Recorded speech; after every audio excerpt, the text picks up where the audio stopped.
28 atlet Indonesia dari 8 cabang olahraga tengah berada di Jepang untuk mengharumkan nama bangsa lewat Olimpiade Tokyo 2020. Bagaimana peluang mereka mendapatkan emas sekaligus persiapan para atlet ini untuk menghadapi pertandingan di tengah pandemi? Untuk membahasnya kami telah terhubung langsung dengan Menteri Pemuda dan Olahraga Republik Indonesia Bapak Zainuddin Amali. Selamat sore Pak Menteri, apa kabar?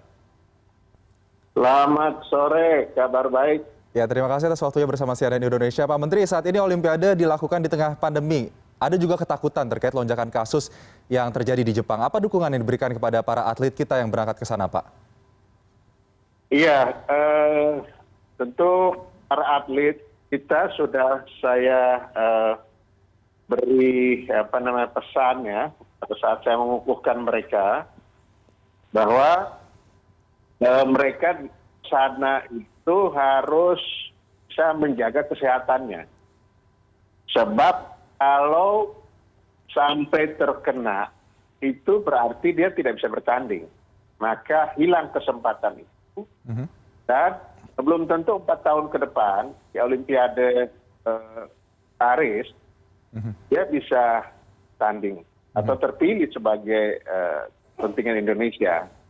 Maka yang paling utama adalah menjaga. Apalagi informasi terakhir yang kami dapatkan bahwa banyak yang terkena dan kita syukur itu adalah orang lain ya, dari negara-negara lain, baik itu atletnya, kemudian juga tenaga pendukung dan penyelenggara juga ada yang kena. Itu yang saya dapatkan informasinya. Baik, intinya adalah menjaga kesehatan di sana ya Pak? Memang harus menjaga betul kesehatannya. Karena itu juga menjadi salah satu faktor untuk bisa bertanding. Pesan penting yang disampaikan yaitu nomor 1 menjaga kesehatan termasuk protokol kesehatan selama bertanding dan juga membawa harum nama bangsa di sana. Pak Menteri, ini terkait cabang olahraga yang akan dipertandingkan. Cabang olahraga apa saja nih yang Bapak yakini akan membawa medali emas? Tentunya di samping bulu tangkis yang rutin juga memberikan emas kepada Indonesia. Iya. Ini, sejak kita ada Grand Design Olahraga Nasional atau Desain Besar Olahraga Nasional, maka pola pikir kita itu berubah. Kalau dulu Olimpiade itu tidak pernah menjadi sasaran utama. SEA Games, Asian Games, Olimpiade, kita campur aja. Nah sekarang saya dan teman-teman membuat Grand Design, dan di Grand Design itu sasaran utama kita adalah Olimpiade. SEA Games dan Asian Games itu sasaran antara saja. Hingga kalau ini menjadi sasaran utama, maka target kita adalah perbaikan peringkat. Di Olimpiade 4 tahun yang lalu atau 2016 tepatnya ya, di Rio de Janeiro, itu kita peringkat 40. Nah ini kita akan harus perbaiki untuk supaya dia naik. Nah dari mana kontribusi untuk menaikkan peringkat ini? Tentu cabang-cabang yang dikirim, mereka sudah melalui kualifikasi. Di situ ada bulu tangkis, ada angkat besi, ada panahan, kemudian di atletik ada juara dunia junior, lalu Muhammad Zohri. Kemudian juga di menembak kita punya atlet yang cukup tangguh, Vidya, dan yang lain-lain. Sehingga sekarang kalau ditanya targetnya adalah perbaikan peringkat. Perbaikan peringkat dari Rio. Karena di dalam desain besar itu, kita target sampai dengan 100 tahun Indonesia Merdeka atau tepatnya di Olimpiade 2044. Itu naik terus peringkat kita, itu yang kita harapkan. Jadi kenaikan target dari mana? Ya semua cabur kita harapkan untuk bisa menyumbangkan perbaikan peringkat itu. Target kenaikan peringkat dan pastinya mengharapkan penampilan terbaik dari para atlet kita yang ada di sana. Strateginya adalah menjadikan Olimpiade Tokyo 2020 ini menjadi incaran utama ya untuk olahraga terbesar bagi tim-tim atlet yang ada di Indonesia. Ini yang menarik juga Pak Zainuddin tentang atlet yang berhasilkan mendapatkan medali emas di sana, bonus yang diberikan kepada mereka. Ini pastinya juga menjadi sebuah kebanggaan selain medali. Apa saja Pak, boleh dirincikan bonus bagi para atlet kita yang berhasil membawa medali ke dalam negeri? Naik nggak Pak nih di tengah pandemi COVID-19? Jadi apresiasi dan penghargaan pasti ada. Tetapi kami sekarang tidak merinci sebab kita tidak mau para atlet kita akhirnya fokusnya mikirin itu.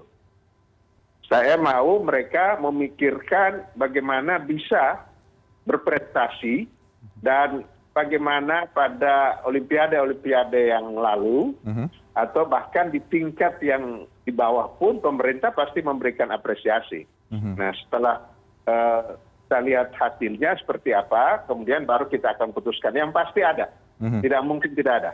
Oke, dari olimpiade sebelumnya naik nggak nih Pak jumlahnya apresiasi untuk para atlet kita?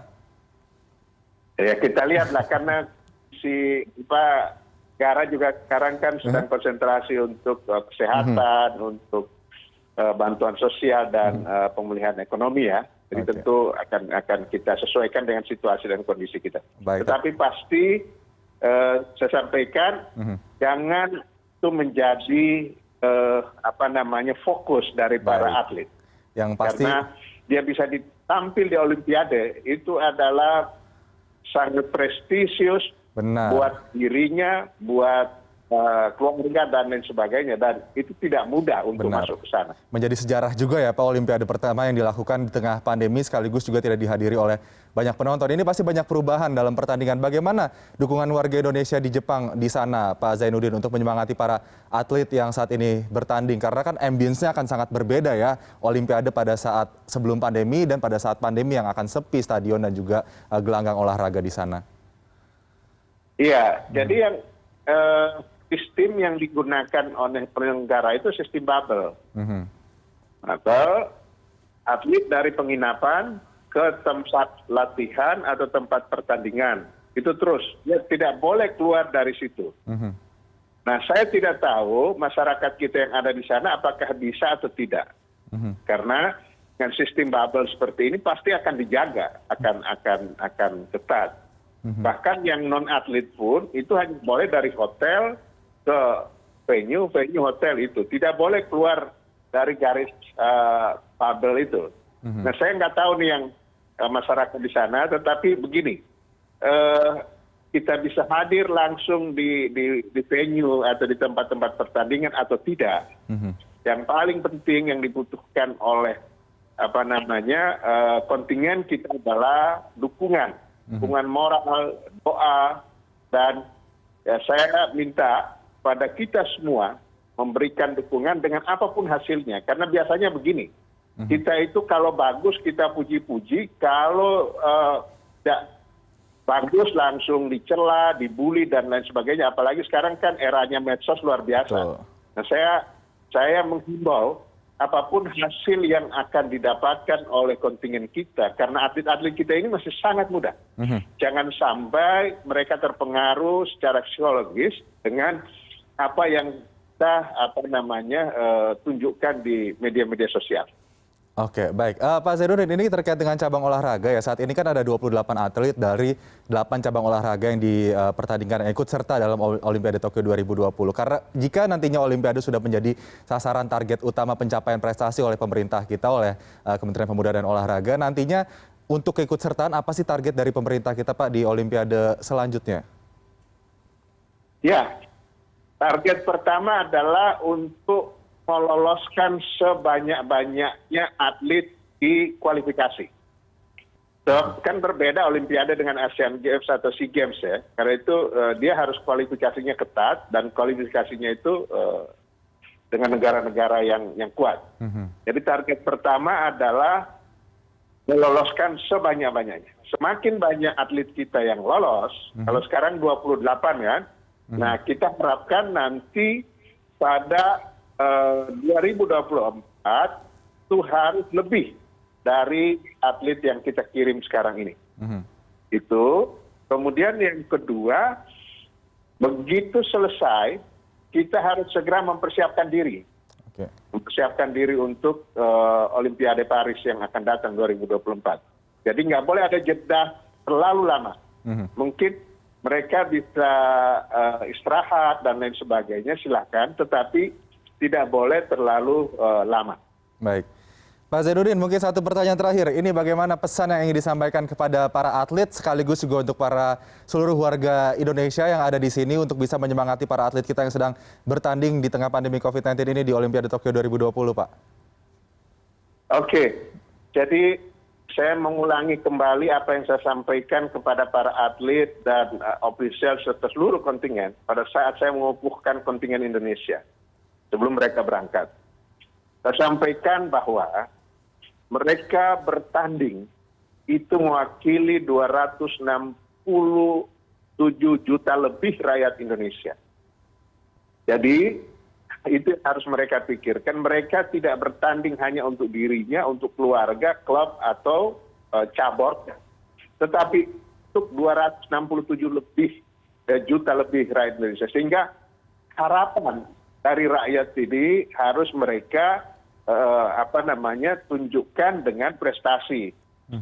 Bagaimana caranya? Pertama, dia menjaga kesehatan karena sekarang suasana sedang pandemi luar biasa, supaya jangan sampai seperti atlet yang lain balik ke negaranya cuma karena pandemi dia positif dan dia tidak bisa bertanding. Jadi itu yang harus dijaga dan maksimal, tidak boleh merasa bahwa sudah tertinggal dan lain sebagainya. Itu nggak boleh. Saya sampaikan kepada mereka, kalau perlu sampai bisa-bisa di lapangan. Nah, untuk masyarakat, saya berharap beri doa, beri dukungan kepada kontingen Indonesia yang sekarang ini sedang berada di Tokyo, dan bagi yang memberi support, disupport dengan baik mereka, dan apapun hasilnya harus bisa kita terima.